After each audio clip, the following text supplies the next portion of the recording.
मरद भाड़ा में बोला बकिए गोरा खली मरद भाड़ा में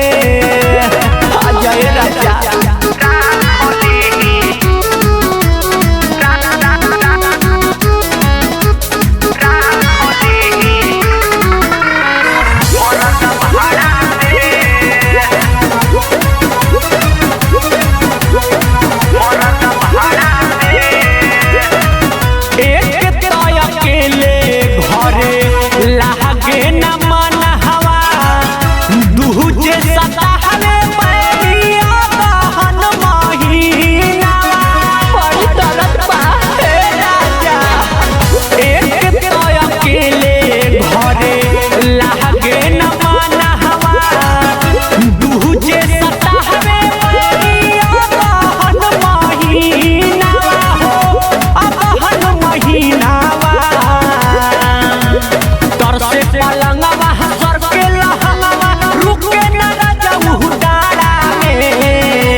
मरद भाड़ा में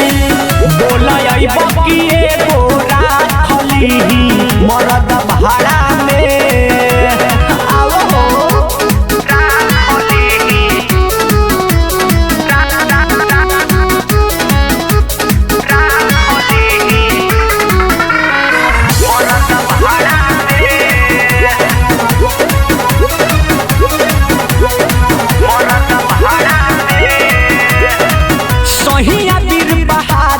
कैसे रहे अकेले कही दया मिहिर दया बकी चली आई हन संघले आवा आवा आव रे बुआना सहिया वीर बहादुर कैसे रहे अकेले कही दया मिहिर दया बकी चली आई हन संघले चली आई हन संघले हो मंगल करे के दंगल लभके अखाड़ा में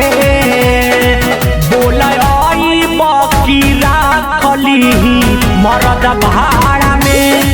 बोला बकिए गोरा खली मरद भाड़ा में सुनो ये सैया ओढ़ी रजैया तब रहल जाला जाड़ा में बोला बकी राखली मरद भाड़ा में बोला बकिए गोरा खली मरद भाड़ा में। अरे ऐसा मत करिया जान हम बढ़िया हेलीकॉप्टर रिजर्व को के आवतनी दादा।